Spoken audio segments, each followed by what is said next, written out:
गुरुर्ब्रह्मा गुरुर्विष्णुः गुरुर्देवो महेश्वरः गुरुः साक्षात् परब्रह्म तस्मै श्रीगुरवे नमः। समस्तजनकल्याणे निरतं करुणामयं नमामि चिन्मयं देवं सद्गुरुं ब्रह्मविद्वरम्।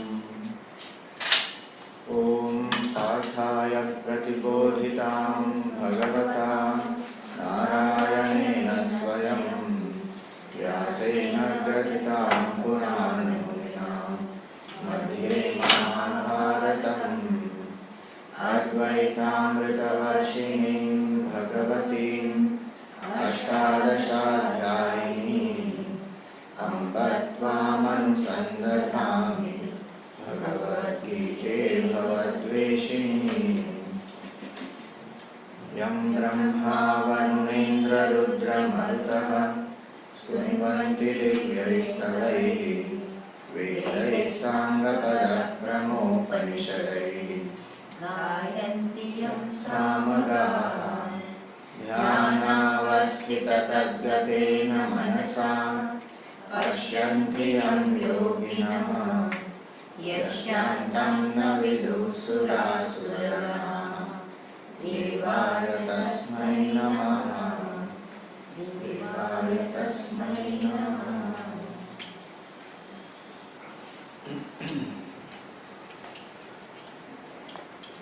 So we are seeing the third chapter of the Gita and different aspects of karma and the principles of karma yoga is what we saw in the previous session. One of the important foundations of karma yoga is the concept of yajna, and in the 9th verse that we saw, Bhagavan says that all the actions which are done for the sake of yajna, all the actions done for that purpose will liberate a person, purify a person, but every other action will bind the person. So in that context we saw that yajna there means one is the meaning is the higher purpose, other is Bhagavan himself, that is the Lord, Yajna Vai Vishnu. So our Vedic culture is the foundation of Vedic culture is yajna. Around yajna the whole society grew. So it is not just the literal performance of the ritual, but even today we can say that if yajna becomes the foundation of our life, then there will be happiness, there will be peace in our minds. So here now Bhagavan goes ahead to explain that this concept of yajna is there throughout in the creation. It is not there only for human being, it is not limited to a particular point in time, that only in the Vedic times this was relevant. But the concept of yajna is the very pulse of the universe, we can say. So he says that in this 10th verse, let us see that. Saha yajna praja srishtva Gurovacha prajapatihi Anena prasavishyadvam Eshavostvishta kamadhuka.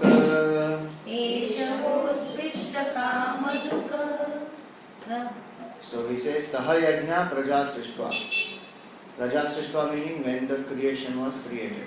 Prajapati is the Lord of Brahmaji. So when Brahmaji created this whole universe, along with all the beings and the things, what he created? Saha yajna. This whole, in fact it is said that the creation came out because of a yajna. The very selfless act, the whole act of creation is a selfless act. Brahmaji, when he created, purely out of love, not for any selfish or any motive where there is self-importance involved. So when people ask that question, why did Bhagavan create the world? We seek a purpose. That he created the world for X, Y, Z. And I want to know what is that.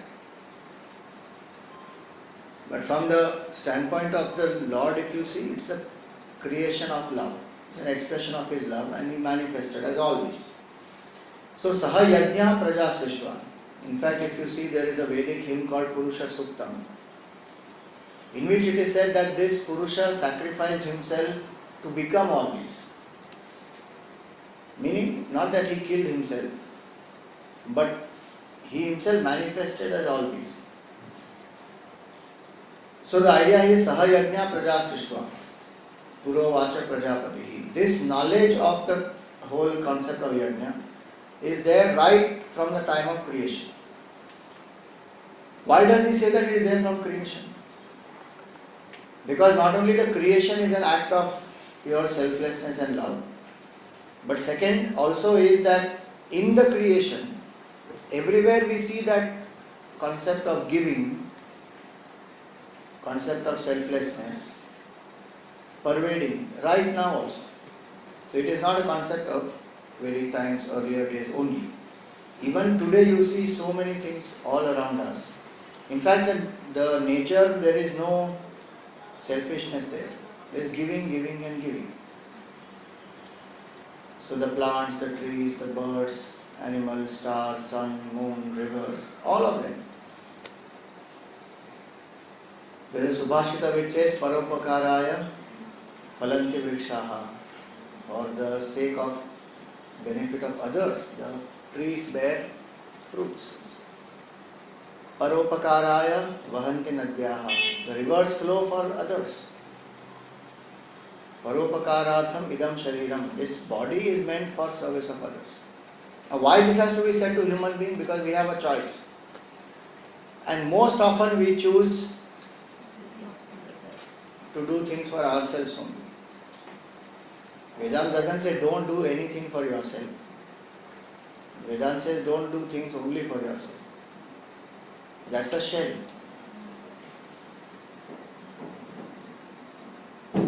Nowadays the society is moving towards that, more individualistic thinking, so the stress also increases.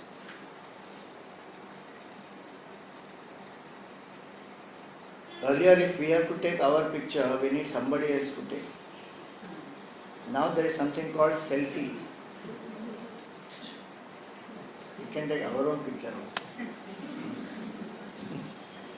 Nothing wrong about it, I am just mentioning. The idea is that one must learn to be giving, sharing, serving. So this concept is there, that's the very heart of this whole universe. And so in Gurudev's commentary, he writes very, very clearly that all of them they give. We saw that yesterday, the Yajna spirit last session. Yajna spirit is seen everywhere. The sun shines, the moon appears, the sea throbs, the earth bears, all in a spirit of sacrifice and self-dedicated motherly love. Never with even a trace of attachment or any kind of self-arrogating motive. So when that selflessness is there, it is strange that human being, we come to believe that only when I am selfish I can progress. If I am selfless, I will be taken for granted. That means the true selflessness is not there. There is still insecurity. So when a person understands the power of yajna, power of selflessness, not only the potential in one manifests, one can serve people around, but one is much more happy also. So he says, Anena prasavishyadvam. By this concept, become prosperous. Eshava astu ishta kamadhu. May this be your kamadhenu. So kamadhenu is like we have Parijata Vriksha, which is a wish-fulfilling tree. We have a Chintamani, which is a wish-fulfilling jewel. That way we have a wish-fulfilling cow called Kamadhenu. Supposed to have come out of the churning of the ocean. And Vasishtha Rishi has this Kamadhenu. So stories are many. Vasishtha Rishi, Vishwamitra Rishi, once when he came, before he was Vishwamitra Rishi, he was the king. And he had attacked and he had fought a war and all that, and his army was very exhausted, and they came to the ashram of Vasishtha Rishi, and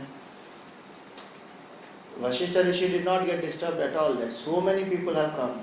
How will he take care of them? He went to the Kamdhenu and prayed to the Kamdhenu, milked the Kamdhenu, and there was food for all of them.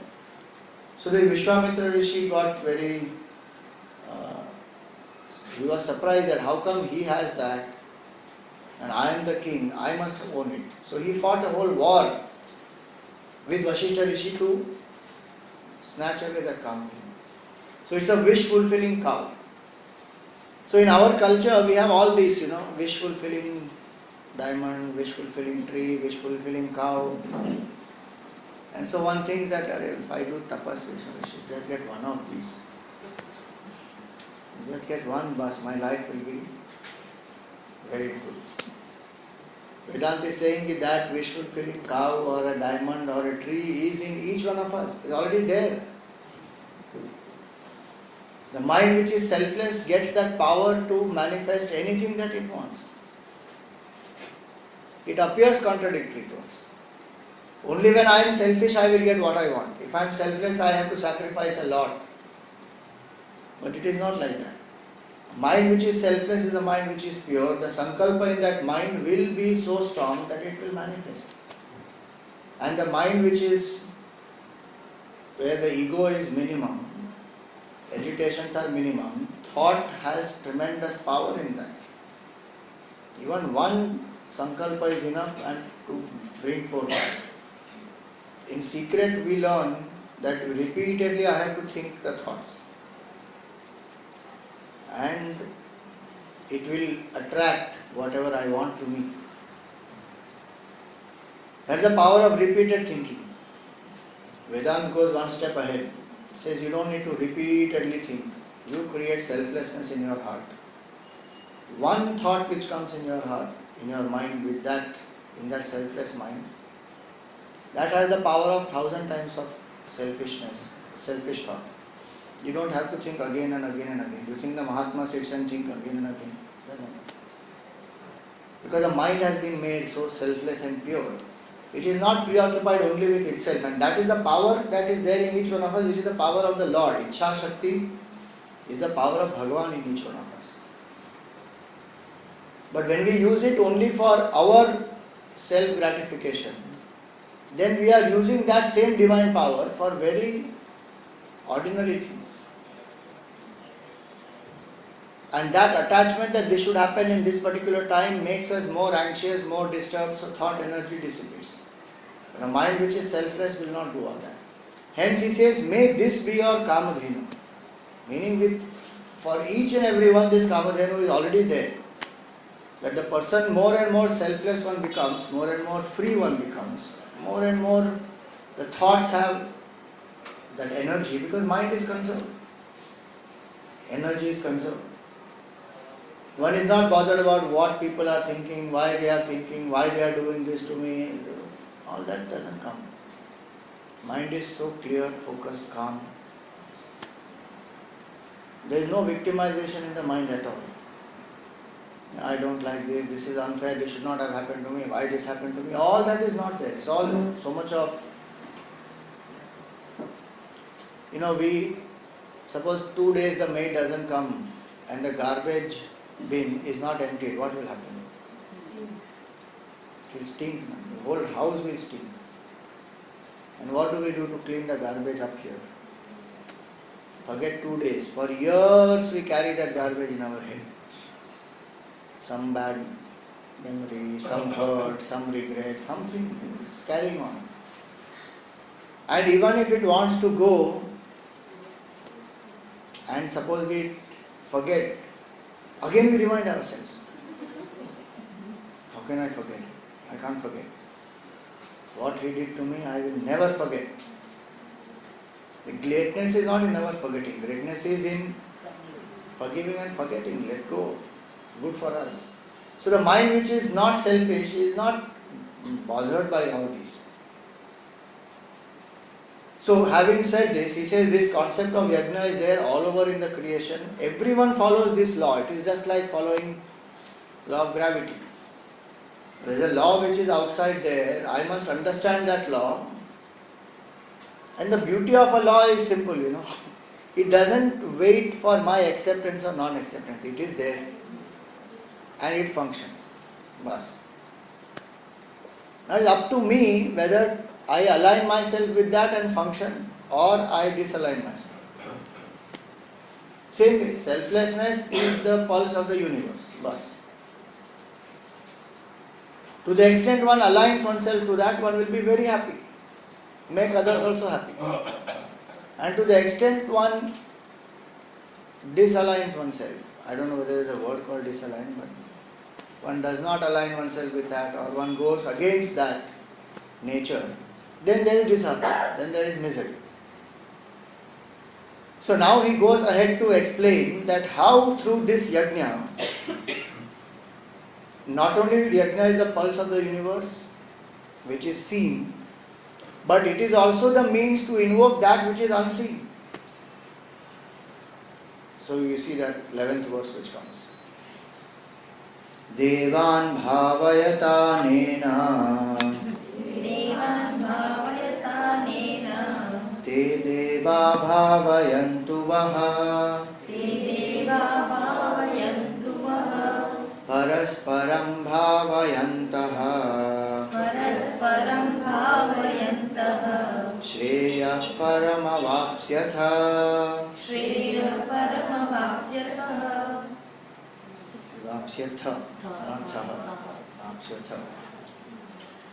So he says here, Devan bhavayata nena. Now this is an example, literal meaning of this shloka is it's an example of a Vedic ritual.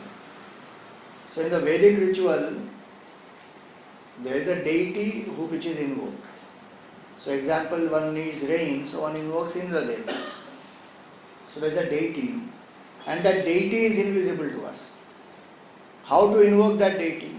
So there are mantras to be chanted to invoke the deity and invoke him in the mind, and then fire is the medium through which we communicate.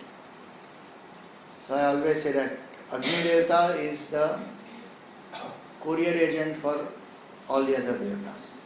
So from human to the devata, the connection is Agni Devata. Whatever we offer in the fire oblation, that is accepted by the devatas. They are in a subtle form. So I am telling you what is the understanding of the Vedic culture. Then we will come to the understanding of it in today's context. So Devan bhavayata nena. There is a devata. Then everybody wants to invoke that devata for a certain benefit or a blessing. So they all come together, and then there is a fire which is lit, mantras are chanted, offerings are offered into that. And with the faith, with that proper method when it is done, vidhi it is called. So with vidhi and with shraddha, when both these it is done appropriately, then the devata is pleased. So when the devata is pleased, whatever is the blessing that is sought, Yajmans and the people are blessed with that. So it says Devan bhavayata nena, that may the devatas be pleased by this yajna, by your offerings. And then te deva bhavayantuvaha, and these devatas may they bless you. So you satisfy the devatas and devatas will bless you. Parasparam bhavayantaha, mutually in that way, supporting each other, serving each other. Shreya param avapsyata, you attain the highest good. A very beautiful shloka. So first let us come to the literal meaning. Is it true that there are these devatas who are there, and then in Vedic culture we believe that there are 33 crore devatas. 33 crore devatas. These devatas are called phenomenal forces. They are in charge of the creation, different aspects of creation. And the idea of having the devata is that God is not someone sitting up there. God is a supreme reality. How does he manage this whole creation? Through these devtas. They are like the departmental heads. You just imagine, if the country has to be managed, how many people are required for it? Different departments, different ministries, so many things are required. Then a country is managed. Same with the whole creation. We are not talking about just earth. The whole creation. So many phenomenal forces are there. So our culture, I said, there are 33 crore of these devtas who are literally, Dev means one who illumines. So anyone, any manifestation of the Lord in that specific form which illumines one aspect of creation to us is a devta. Now personification is given for a human being to connect. Otherwise, when we don't give a personification, we think of it only as a inert energy. Suppose I say electricity, what will you think? Do you think it is sentient? You think it is inert, right? Suppose I say India, what do we think? Just land, no? Country, geographical land, with so many people living on it. But if I say Bharat Mata, then the bhavana comes. This is my country, and this Bharat Mata is in bondage, and we have to free her. Earlier one freedom movement we fought, now the second freedom movement, and we should have a corruption-free India. All that, the bhavana comes. Now if you say what Bharat Mata, there is nothing called Bharat Mata. What useless it is. You all are fools. You are all. That is simply intellectualizing. Everybody knows.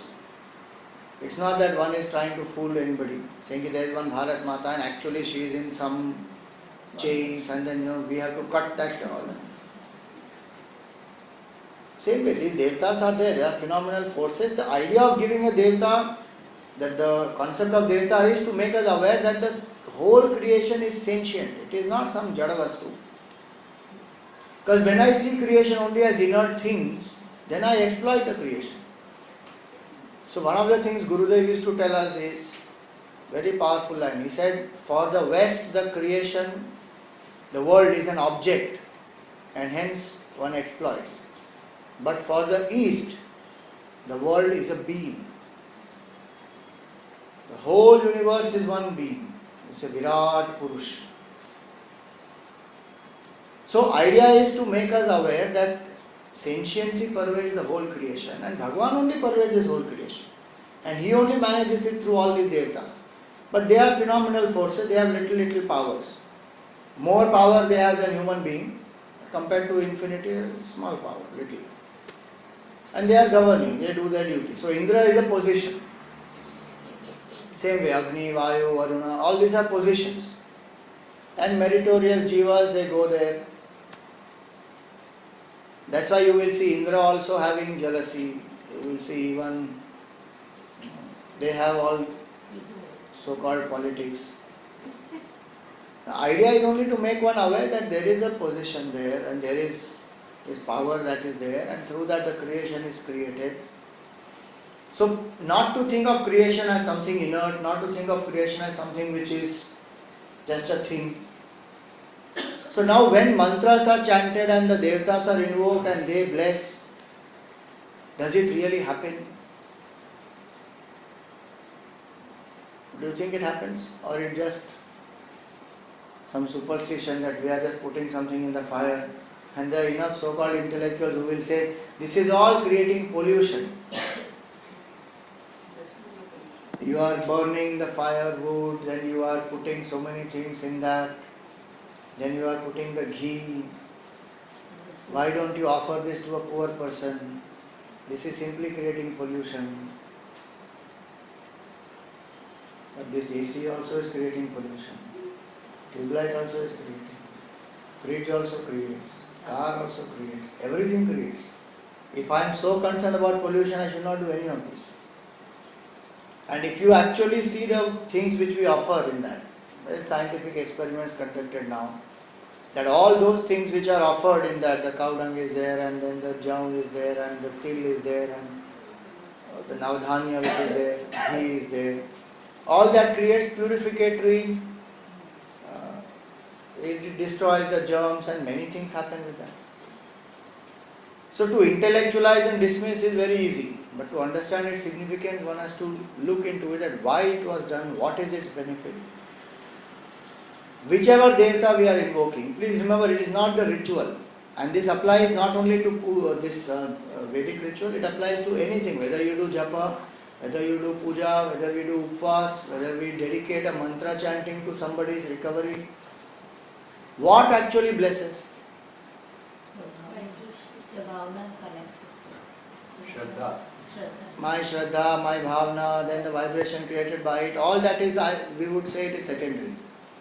What really these things do, our Shraddha, our Bhavana, our following of the Vidhi, all that what it will do is it will invoke grace. And the blessing comes from Bhagavan, straight.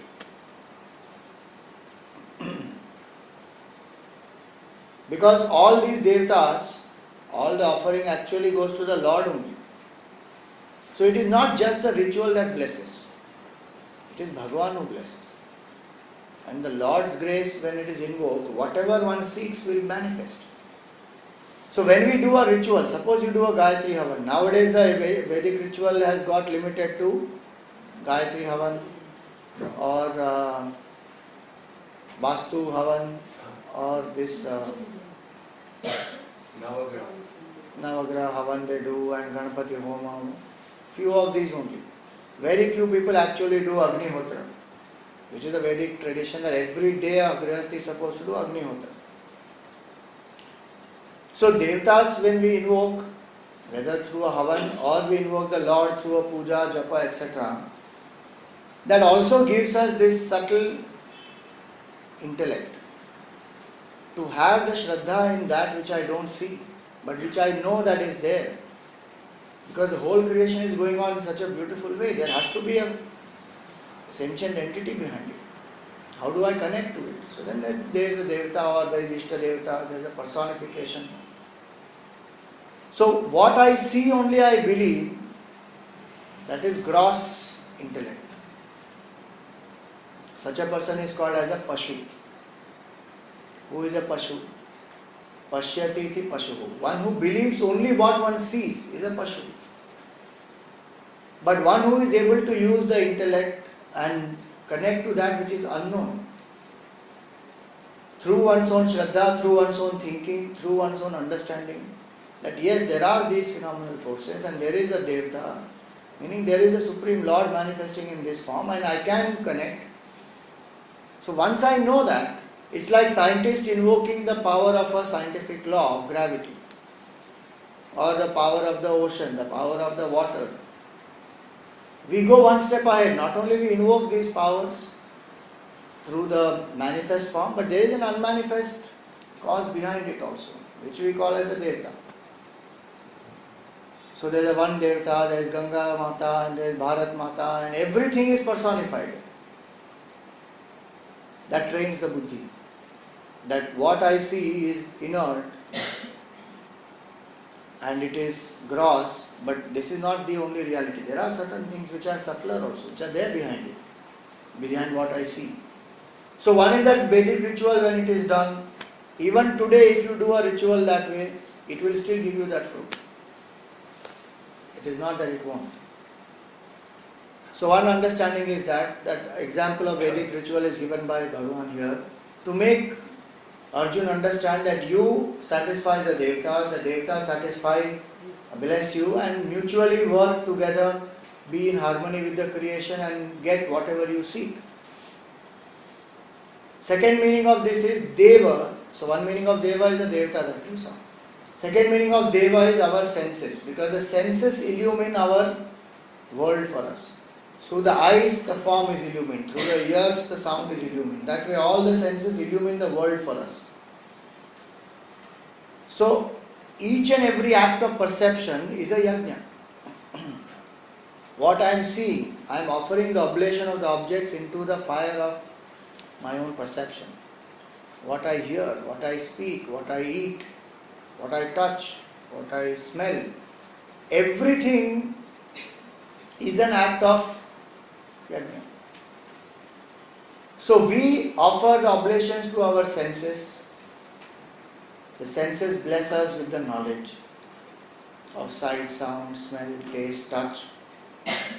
Now, mutually cooperating with each other, one can reach the highest. If the senses are trained well, the person can discover the Lord within. But if the senses are wild, we saw in the Sthita Prajna Lakshana, our life will be like a boat which has no boatman. In the ocean, it will just get tossed about and get destroyed. So what I am offering, we must be very careful. And we saw that while Sthita Prajna Lakshana we did, so I won't go into the details. That sense management is so important. That what I eat, what I see, what I smell, what I taste, what I touch, what I feel, everything. That when I am offering that into it, that is what is going to make my thoughts. So if I want positive thoughts, auspicious thoughts, that's the result I want. My senses must be managed well. Bhadram karnebhi shrunuyama devaha. May I hear what is auspicious. May I see what is auspicious. We don't take these things for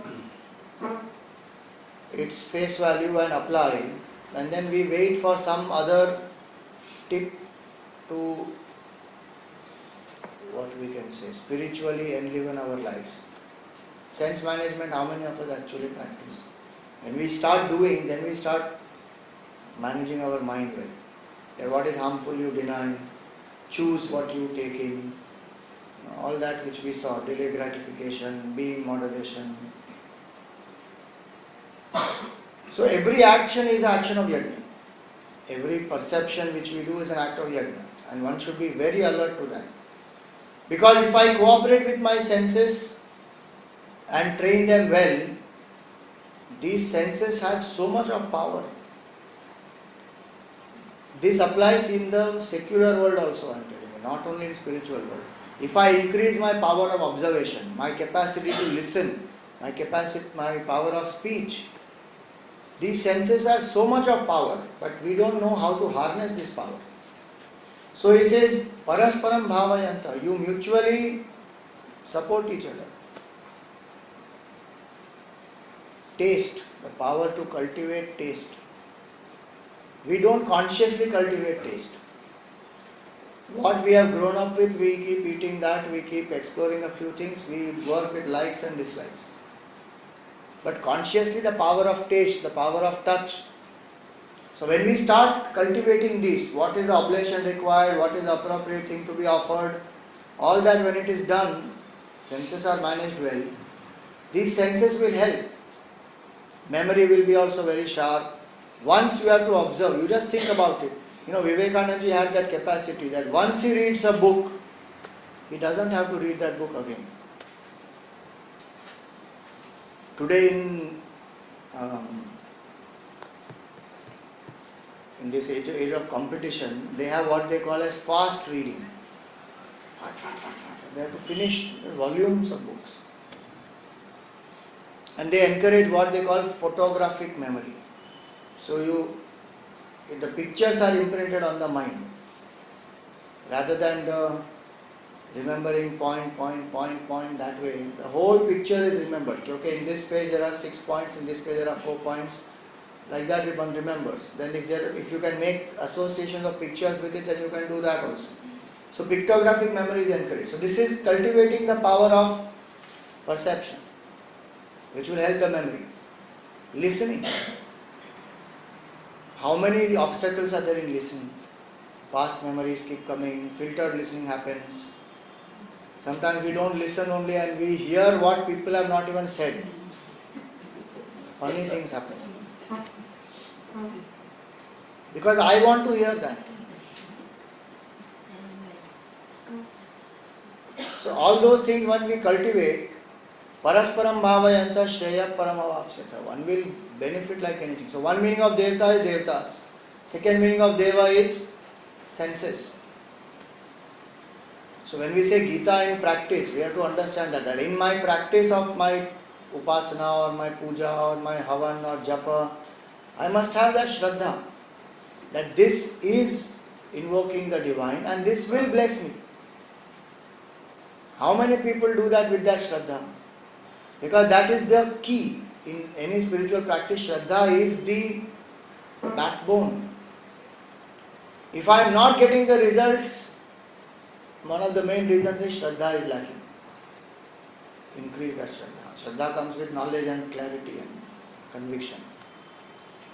So in Deva means that. Second meaning of Deva is sense management. So how do I manage my senses? How do I cultivate these powers, harness these powers, deny what is harmful to the senses? Third meaning of Deva is that Deva literally means the higher purpose. That what is that higher purpose towards which I have surrendered myself? When I surrender to a higher purpose, the higher purpose also invokes the productive potential in me. So Deva means that higher purpose, and Yajna there becomes the means, the actions that we do to invoke that higher purpose in us, and it will bless us. Unimaginable potential is there within each of us, but we are not taught how to harness it in its real way. We are only taught that think big and grow big. You think big, you will become big. You think small, you remain small. Which is fine, at one level that is applicable, no doubt in that. But what is actually thinking big? It is in terms of numbers. Real thinking big is in terms of selflessness. A person who can break free from the shell of ego can really think big. How much Vivekananda ji thought? That is called thinking big. Think for the country, keeping the country in mind, keeping humanity in mind, and how to benefit. And because of that, centuries and millenniums after their going away also, we still continue to be impacted by their thoughts, because their thoughts had that power of selflessness. Ramcharitmanas or Valmiki Ramayana or Srimad Bhagavatam. You just imagine these great masters, Vedavyasa, Valmiki, Tulsidas, so many of these saints. You and I write a book, after 100 years nobody will even know their name. Why 100 years? Our next generation will not know. And these people have written these kind of books, and we are reading even today. This Gita we are studying today. And so relevant even today. Why? Because there is no trace of selfishness there. And when they thought about it, that this is for the benefit, this is for my sadhana, this is for the benefit of humankind, bas. They did not want, what is that called? In literature, Booker Prize. No Booker Prize, they didn't want a Booker Prize and all that. Nobel Prize, Booker Prize, no prize. They just did it out of pure act of love, selfless. Bas. Let the people be benefited. That's over. So that is called really thinking big. Slowly the corporations also of the world are coming to that. We and the world are one, corporate social responsibility, this, that, all big terms. But what is the basis? This only, selflessness. And that corporate social responsibility also is not real corporate social responsibility as it should be. It is to show the government that, okay, this much money I have put in this, now okay, give us more benefits and tax benefit and this. But genuine selflessness, when that comes, you see the opening up. So, third meaning of Devta is that higher purpose. And what is that higher purpose? Which helps me to break free from my shell of ego. The success of that person's life is if the person doesn't get pressurized by ego anymore. There's a very nice story. There was one disciple who studied in the monastery. For 5 years he studied in the monastery. And every month he has to send a report. After he finished the work, studying in the monastery, he is posted out somewhere, and From there he has to report to the master about himself, about the work he is doing, about his sadhana and all that. So in the first year, this man writes, so I have come to this place and I am serving and people are very happy with my speech and the crowds are increasing day by day. Very good. Master reads it, tears it and throws it out. Second year, again he starts. My sadhana is going very well, I am able to do steadily my sadhana and the mind is slowly experiencing more and more quietude and people can feel the love in my heart. Master reads all that. Third year he says, I am experiencing a divine silence inside my heart. In that silence all boundaries are broken and there is expansion of my consciousness. I feel one with everyone. Again tells it and close. So 5 years happened like this. Every year he writes something and sends. And this, what I am saying is the gist, otherwise I can't tell you each year, 12 months, what all he wrote. Like 5 years, 60 letters he wrote to the master and each of them has something like this. After 5 years, for the next 2 years, nothing came. So the master said, okay, let us find out. So he wrote one line saying that, how are you? Posted it. And the reply that he got, now what was the reply he got? The reply he got saying, who cares? Just think.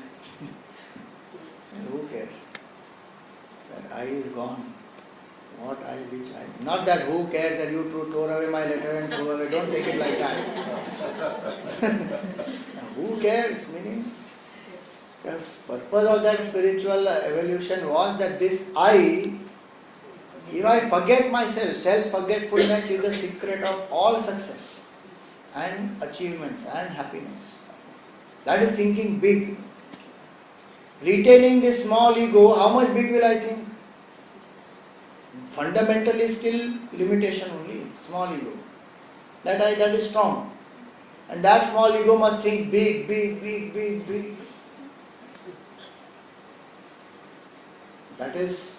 That's why we say in the world of rat race, even if you win, you still remain a rat. Always afraid of the cat hiding below the mat. You think it is a joke, but it is actually true. No? How much we will achieve in this world, there is no, how many people are there who have already achieved much more than which we can even think about. But the ego still remains, no? Which makes a person feel empty. Fulfillment comes only through self-forgetfulness. Bas. That's the key. That's why we say, Tyage naike amritatva manashu. Tyag. Drop it. So third meaning of Deva is that which is higher purpose. That which helps me to let go.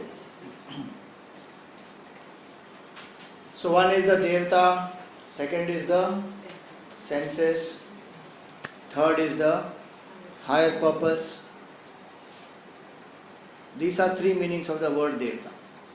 And once we know these three, in each one you can apply this last line, Parasparam Bhavayanta. So Devta also means all this creation is divine. So each and every one is a Devta actually, which I can invoke. In each and every one, because Deva also means that which is divine. So divinity is there in each and every one. I must have that perception, that capacity to see that divinity and invoke that goodness. One of my favorite statements is this: before you see God in others, see the good in others. And when we see the good in others, then we can connect positively. That is Deva. This last line, you can, suppose two people are getting married. So if you make a card for them, in that you can write Parasparam Bhavayanta Shreya Param Avapsyatha. That mutually loving each other, may you attain the highest good. Shreya param avapseta. Shreyas itself is nice. Param Shreyas means moksha actually. That may you attain that moksha. How? By mutually serving each other.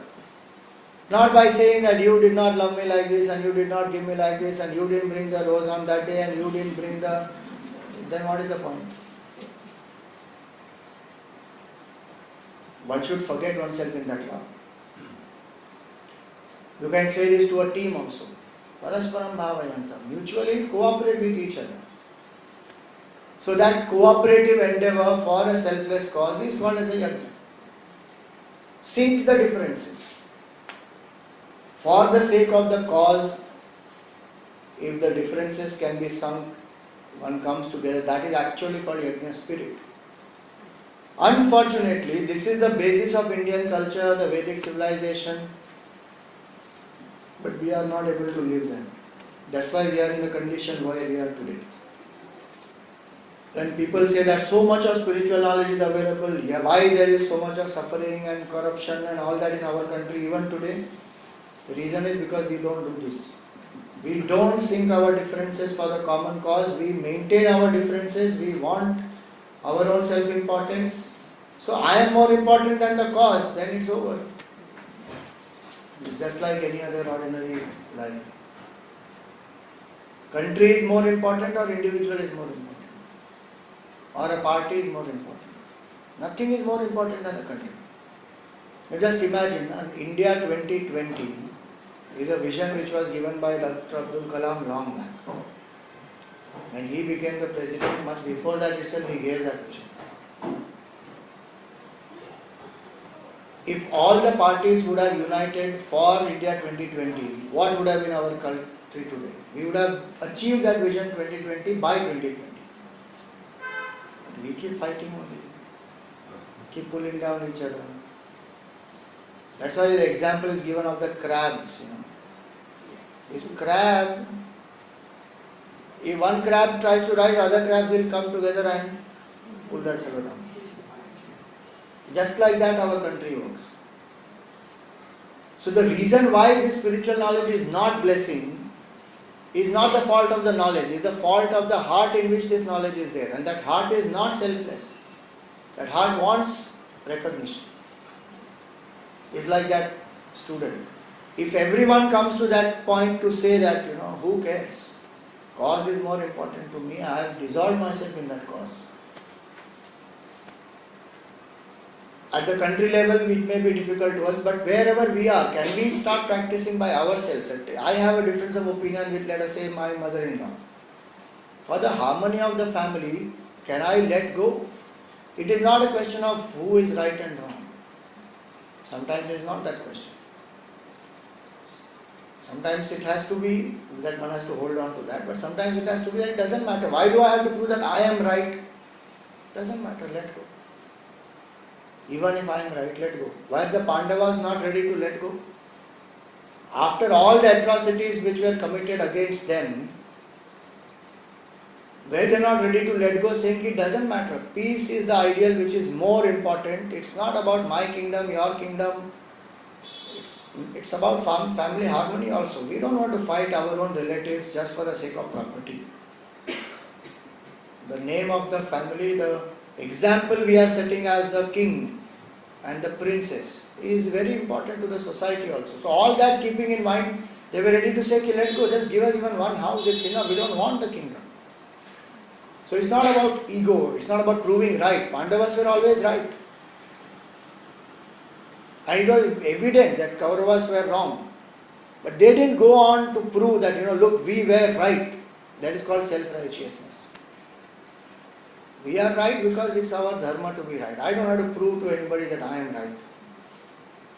If it comes to it, then yes, that's a different point altogether. But we are always doing that, what we call one-upmanship. I am better than you. I am right, you are wrong.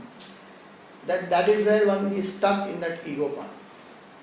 So if one is keeping a cause higher in the mind, it can be the cause of the country, it can be family, it can be the cause of my own team. To keep the team harmonious together, it can be the cause of the company, it can be the cause of our culture, It can be the cause of youth, empowering them, the cause of education. So many different causes are there. Find one cause in which to forget oneself. Bas, that's the key. That is called as yajna, and that will really bless. And you see that happening even today.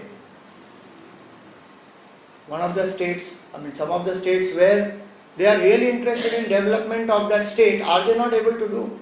They are able to just do it. What was the difficulty? Not that earlier they were not able to do because there were really lots of problems, and now it was all the attitude issue. So same thing applies everywhere. So that's why parasparam bhavayanta. This line is a very beautiful line in the Gita. Even in our own body you can apply that. Each organ is cooperating with each other. That's why we are able to live healthy. Just imagine if any one organ says, I am more important than you. In that Prashnopanishad, that story comes. That suddenly each one thinks that they are important. So the mouth says, I am very important because if I don't chew, you will not even get nourishment. The throat says that you may chew, but I have to swallow. If I don't swallow, then it won't even reach the stomach and nothing will happen. Stomach says, forget all that. If I don't digest, then what will happen? Each one is craving for their own importance. And in between this prana suddenly leaves, saying, okay, you all are important, I am going. Hey, everybody is suffocating. Hello. And what is happening? Please, you are the supreme. We suddenly forgot. We are only instruments. You please remain here.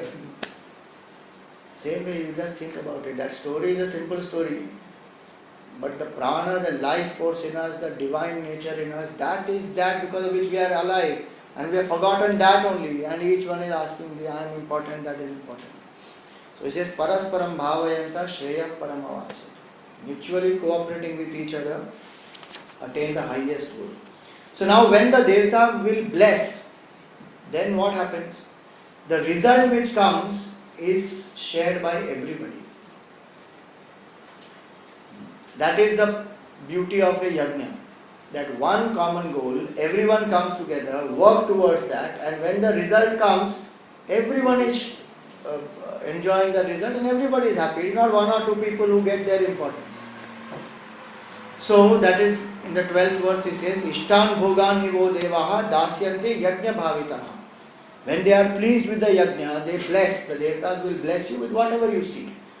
Tair dattan apradayebhya yo bhungte stena evasa. When a person enjoys that blessing without sharing it with others, that person is called as a thief.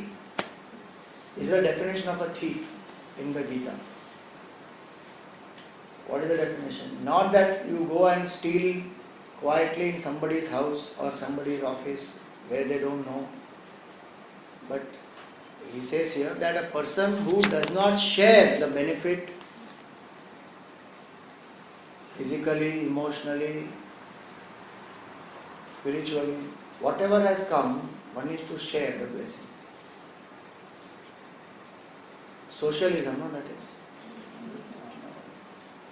This is the concept of proper socialism in our culture. That let the blessing be for everyone. Don't say that, no, as a Pandit, I only chanted mantras and they are more important than somebody else who brought just, some little bit of flowers. So I must get more share, that person must get less share. Functionally, that division may be done appropriately according to the various levels which are there. But the emotion, the credit, the sense of achievement, all that is to be shared. Sometimes people share also, but they share verbally only. That this award does not belong to me, it belongs to the 72,000 people who are working behind me. I am just a leader. And those 72,000 people are saying, wow, it sounds very good, but when you deal with us, you are not having that attitude. So the idea here is that selflessness before the action, selflessness in the action, and selflessness in the result. Results have to be shared. If those results are shared, the person is happy, the result will not destroy that person. Person is not bound by that karma. That is what he said earlier, Mukta Sangha Samachara. Because what really binds is not only the attachment to the result, but when the result comes, does it boost my ego or does it further dilute my ego? Does it actually create gratitude in my heart? That when I am blessed by something, do I feel grateful that Bhagavan, thank you for giving me this blessing and I want to share it with people. That's why from childhood, we are taught. I don't know if nowadays people do that. We are taught, prasad, if you get, share. Don't eat alone. Share the prasad, share the prasad, share the prasad. Why do we say that? Because anything that comes to us comes from Bhagavan only. It's a prasad. Just share. Don't think that I must benefit only. That's why anything which remains in us, which we don't share, in the next shloka Bhagavan says that Yajna Shishta Shina Santa Muchyante Sarva Kilvishayi. People who share whatever is the blessing, they are freed from all agitation, they are peaceful, they don't have vasana pressure. Bhunjate te tu agam papaha. But those who consume it selfishly alone, they are consuming sin actually. They are increasing their agitation. Ye pachanti atma karanat. And they are cooked. Now they are cooked, they actually are doing action, they are cooking for their own selfish reason basically. The example given here is of cooking. So if I cook and I eat only for myself, I am eating sin, not food. But when I cook and I share with others, then that is the yajna bhavana. So the results when they come, a person must share that with everybody. In fact, the best part of the results are to be shared. That's why it says Yajna Shishta Sinasanta. Yajna Shishta meaning what is the remnant left after giving to everybody. Even in sharing, that is important. You may say, this is all too much, Swamiji. हमारे हाथ कुछ लगेगा ही नहीं. What is the way to share? It's not that you keep whatever you want and then share everything. Ulta. First share with everybody, then what is remaining you keep. ये वैदिक time में होगा स्वामी जी, हमारे टाइम में तो हो ही नहीं सकता कि सबको दे दो, वो बचेगा ही नहीं हमारे लिए. That is the beauty. आपके लिए बाहर कुछ नहीं बचेगा, अंदर भी कुछ नहीं बचेगा, मुक्त हो गया. There is no ego which will be left after that. How does it matter even if I share away everything? No, that is very impractical. The law of life is very simple. This we saw. Giving is such a thing that the more you give, the more comes back. So if you give, don't think you will remain empty. It will come back because nature cannot vacuum. Nature cannot live in that. It will get filled up. And it will get filled up with so many nice things.